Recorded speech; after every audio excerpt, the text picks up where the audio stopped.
आराधना काव्य के कवि वसंत बापट का परिचय और प्रस्तावना कर चुके हैं। अब इस कविता का हम सारांश करने जा रहे हैं आराधना काव्य के। तो बच्चों, इस प्रार्थना गीत में सब लोग सच्चाई के मार्ग पर चले, सबके मन में सुंदर विचार आए, सुखी लोग दुखियों की पीड़ा को अच्छी तरह से समझे और उनके दुख को दूर करे। जो लोग कमजोर हैं ऐसे लोगों की वेदना को समझे, उनके मन में शक्ति और साहस की नई रोशनी प्रदान करे। मनुष्य के प्रति जो ऊंच नीच, अमीर गरीब, जात पात का जो भेदभाव है वह सब हमेशा के लिए भूलकर आपस में भाईचारा की भावना रखे। तो बच्चों, आराधना काव्य की जो पंक्ति है वह पंक्ति अब हम करने जा रहे हैं। पहली पंक्ति है, देह मंदिर चित्त मंदिर एक ही है प्रार्थना, सत्य सुंदर मांगल्य के नित्य हो आराधना। इस काव्य के कठिन शब्दार्थ इस तरह हैं। देह का अर्थ शरीर, चित्त का अर्थ है मन, प्रार्थना का अर्थ है ईश्वर से मांगना, मांगल्य का अर्थ है मंगल कार्य, नित्य का अर्थ है हर रोज, आराधना का अर्थ है पूजा। तो इस पंक्ति के अब हम भावार्थ करेंगे। आराधना काव्य की पहली पंक्ति का भावार्थ इस तरह है। कवि वसंत बापट बहुत ही उदार दिल और उच्च दृष्टा के कवि हैं। इस पंक्ति में कवि के चित्त और देह की बस एक ही प्रार्थना है कि लोग अच्छे कर्म करें, सच्चाई के मार्ग पर चलें, सबके हृदय में शुभ और सुंदर की भावनाएं हो, सब लोग अपने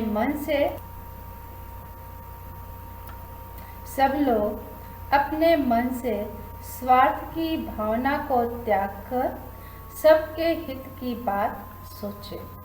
तो अब अगली पंक्ति है दूसरी पंक्ति, दुखियारों का दुख जाए है यही मन कामना, वेदना को परख पाने जगाए संवेदना, दुर्बलों के रक्षार्थ पौरुष की साधना। इस पंक्ति के कठिन शब्दार्थ इस तरह हैं। दुखियारों का अर्थ दुखी लोग, दुख जाए का अर्थ है दुख से छुटकारा मिल जाए, मन कामना का अर्थ है मनोकामना, वेदना का अर्थ है दर्द या कष्ट, परख पाए का अर्थ है जान पाए, संवेदना का अर्थ है अपनेपन की भावना या सहानुभूति, दुर्बल का अर्थ है कमजोर, रक्षा प्लस अर्थ यानी रक्षा करना, पौरुष का अर्थ है शक्ति और साहस, साधना का अर्थ है उपासना।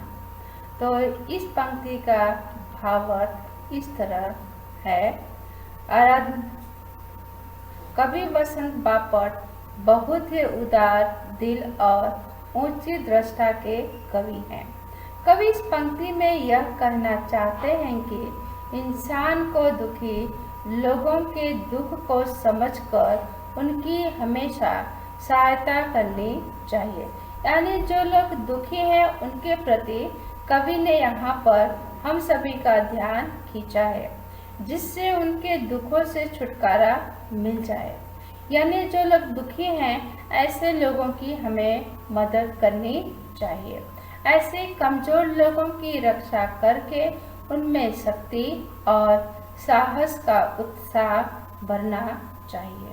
तो इस पंक्ति के काव्य की दूसरी पंक्ति है।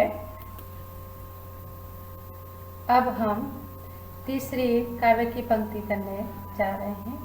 जीवन में नव तेज हो, अतरंग में भावना, सुंदरता की आस हो, मानवता की हो उपासना। शौर्य पावे, धैर्य पावे, यही है अभ्यर्थना। इस पंक्ति के कठिन शब्दार्थ इस तरह हैं। नव तेज का अर्थ है नई रोशनी, अतरंग का अर्थ है शरीर के भीतर का अंग, अंतरंग का अर्थ है शरीर के भीतर का अंग यानी मन, भावना का अर्थ है इच्छा, आस का अर्थ है आशा, मानवता का अर्थ है इंसानियत या मनुष्यता, उपासना का अर्थ है पूजा, शौर्य का अर्थ है बहादुर, पावे का अर्थ है प्राप्त, धैर्य का अर्थ है धीरज, अभ्यर्थना का अर्थ है प्रार्थना। तो इस पंक्ति का हम भावार्थ करेंगे। आराधना काव्य की तीसरी पंक्ति का भावार्थ इस तरह है। कवि वसंत बापट बहुत ही उदार, दीर्घ और उच्च दृष्टा के कवि हैं। कवि इस पंक्ति में यह कहना चाहते हैं कि हर एक मनुष्य को अपने जीवन में नई रोशनी लाने की मन में इच्छा होनी चाहिए, मन में सदा सुंदरता की आशा होनी चाहिए, इंसानियत के नाते मानव कल्याण के लिए जीने की प्रबल इच्छा होनी चाहिए। सभी के जीवन में शौर्य और धैर्य प्राप्त हो, कवि इस काव्य में यही प्रार्थना करते हैं। इस काव्य की चौथी और अंतिम पंक्ति है। अब हम समझेंगे। भेद सभी अस्त होवे, वैर और वासना, मानव की एकता की पूर्ण हो कल्पना, मुक्त हम चाहें एक ही बंधुता की कामना। इस काव्य की पंक्ति का शब्दार्थ अब हम करेंगे। शब्दार्थ है भेद का अर्थ है अमीर, गरीब, ऊंच, नीच, जात। होवे का अर्थ है नाश हो जाए। वैर का अर्थ है दुश्मनी। वासना का अर्थ है कामना। मुक्त का अर्थ है आजाद। बंधुता का अर्थ है भाईचारा। तो इस काव्य की पंक्ति का भावार्थ करेंगे। आराधना काव्य की चौथी पंक्ति का भावार्थ इस तरह है। कवि वसंत बापट बहुत ही उदार दिल और उच्च दृष्टा के कवि हैं। इस पंक्ति में कवि यह कहना चाहते हैं कि एक मनुष्य दूसरे के प्रति अमीर, गरीब, ऊंच, नीच, जात, पात आदि ऐसे कई तरह के भेद हैं। इन भेद भावों के कारण मनुष्य समाज में एक दूसरे के प्रति नफरत का भाव रखकर आपस में लड़ाई झगड़े करते रहते हैं। इससे मनुष्य में एकता की भावना न होने की बाधाएं आती हैं। यह सबके मन से हमेशा के लिए मिट जाए, किसी के मन में वैर की भावना न हो। मानव एकता और विश्व बंधुता की जो हम सदा से कल्पना कर रहे हैं वह पूरी हो जाए। तो बच्चों, आप लोगों ने इसे बड़े ध्यान से सुना होगा और आप लोगों को पीडीएफ में से इस कविता के पंक्ति, शब्दार्थ और भावार्थ अपनी कॉपी में सुंदर अक्षरों में लिखना है और आने वाले समय में हम इस काव्य के प्रश्नों की चर्चा करेंगे। धन्यवाद।